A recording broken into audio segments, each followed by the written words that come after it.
les experiències potser més dures que explica el llibre és la mort del seu fill amb 21 anys amb un accident de moto.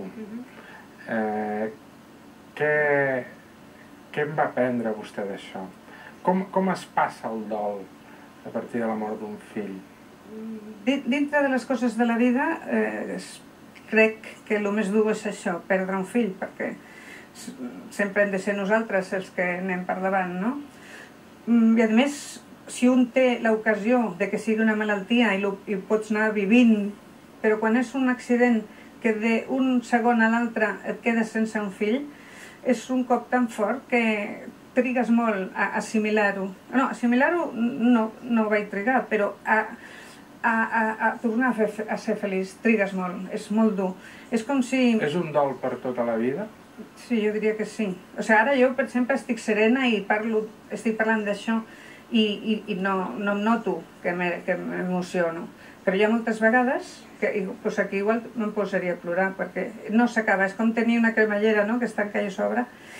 La sort, bueno, van ser molts anys, jo no sé, cadascú té el seu dol, el seu moment.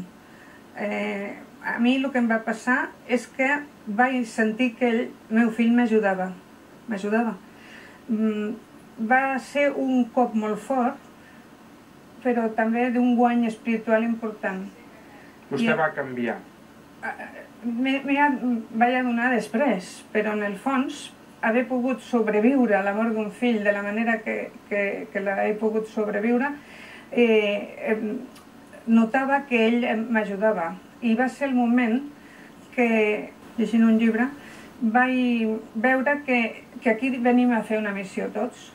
I el que em va consolar molt és pensar que ell ja l'havia fet a la seva missió i per això marxava, com si fos un esperit més evolucionat. Això em va serenar moltíssim.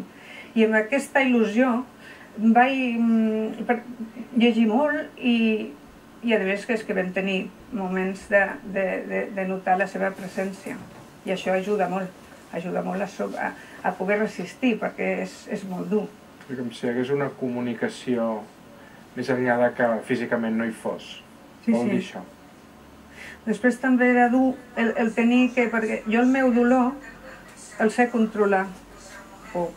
Ploraré, em desesperaré, però el sé controlar. El que és molt dur, en un cas així, és el dolor dels altres. No podia veure el dolor del meu marit desfet, la meva filla, la seva esposa. Va ser la forta. Algú ha de ser, i en aquest moment vaig ser el pal de paller, però ell m'ajudava, estic convençuda.